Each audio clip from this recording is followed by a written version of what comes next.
Mike, obviously, this position is not where you were envisioning before the season. Would it be some kind of sense of redemption if you guys can get this victory and see U of A going out? Yeah, I think so. I mean, especially the way the last 4 or 5 weeks have gone, we got one more chance to kind of, in our minds, maybe turn it around, or at least leave on a positive note for us seniors. And you don't want the bitter taste in your mouth for the rest of the program losing to U of A 2 years in a row, and especially ending the season with 5 or 6 straight losses. You look at U of A. Nick Foles had an impressive game against Oregon. How do you go about? What's your initial impressions of him, and how do you go about slowing him down?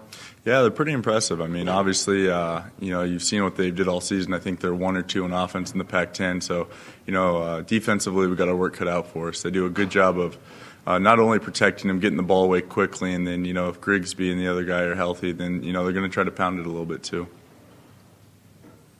Mike, Dennis was just talking about how rivalry games, I don't know, you can say it totally for the fans, but it's a huge game for fans. Mm-hmm. What are they like inside the locker room? There's definitely a little different feel. I think, especially as many hometown players or home state players as both teams have.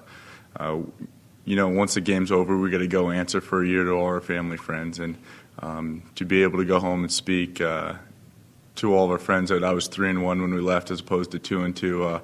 As bragging rights said, that's what we're fighting for right now. Is it hard to believe for you that this is kind of all coming to an end? You've had a long journey to get here, Mm-hmm. in the minor leagues, and now this. It's kind of hard to believe that this is it for you. Yeah, I think it'll be something I'll think about when I step away a little bit. Right now, you're kind of caught up in the the season, the grind, just getting in your routine, so you don't really kind of reflect on that right now. But I think once the season's over and the seniors and myself step away, then we'll kind of look back at the highs and lows and kind of a little bit of the roller coaster the last 4 years have been. You've become obviously like a big leader for this program. When you first got here, when you first started, were you kind of, anticipating not maybe knowing how it was going to go? Were there people looking around like, what's this guy?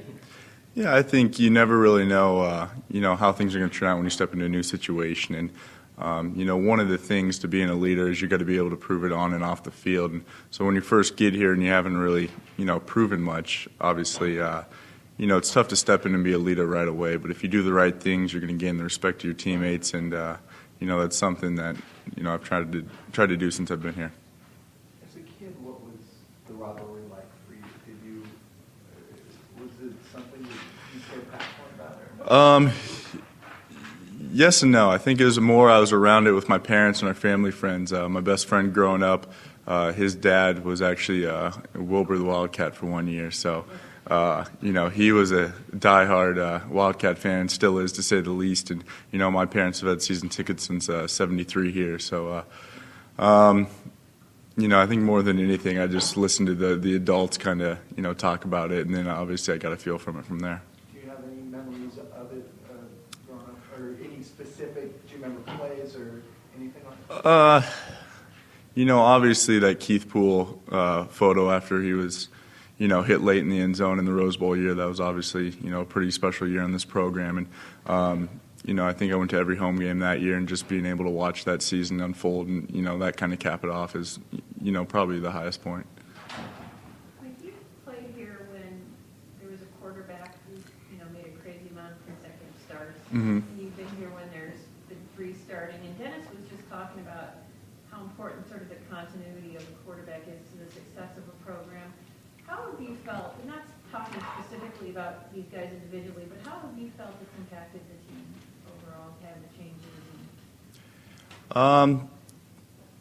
The changes in general, I feel like coach is just trying to put the the best person out there to help us win games. And obviously Danny was a little nicked up going into that Oregon game, and Brock got the start, and then Brock got nicked up, and Samson came in and played well and sparked that offense a little bit. So, we have complete trust, and the only reason that there is change is for the best of the team. And as long as that's we feel like coach is doing that, I don't really feel like it affects us. We feel like Samson gave us a spark, in that Oregon game, and deserved to start the next game, and we'll see how this week unfolds. As well as you guys played as a unit defensively, how have you kept frustration to a minimum because it's not getting done on the other side? Yeah, I think, we just got to go out, and we've taken pride all season in, worrying about what we can control as defense and both the special team side of the ball.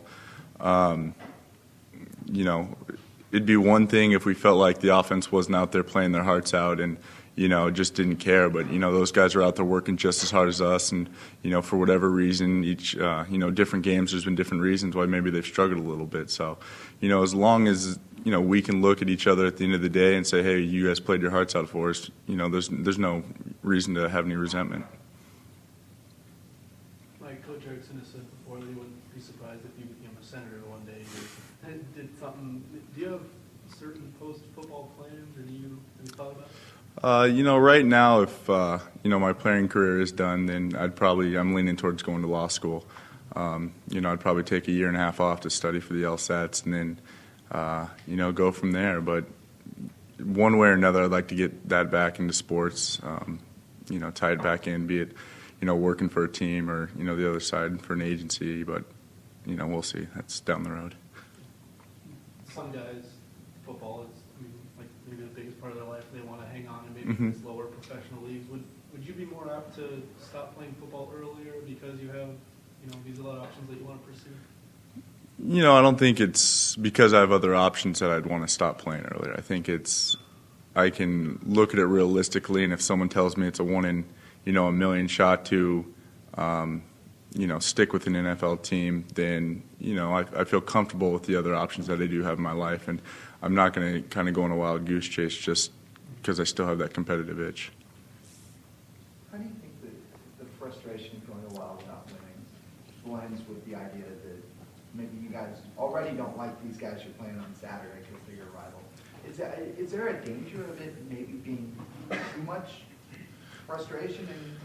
I don't think so. I mean, once you get out there, you're competing every play, and any rivalry game is going to have its fair share of trash talking. But we just got to go out there and show it on the field. We've got 5 weeks, I believe, of losses in a row. So there's not a lot of talking we can do, at least pregame, and we're just going to have to go out there and show them what we think we're capable of. We know defensively, what we think we can do to them, and now we just got to try to put a complete game together.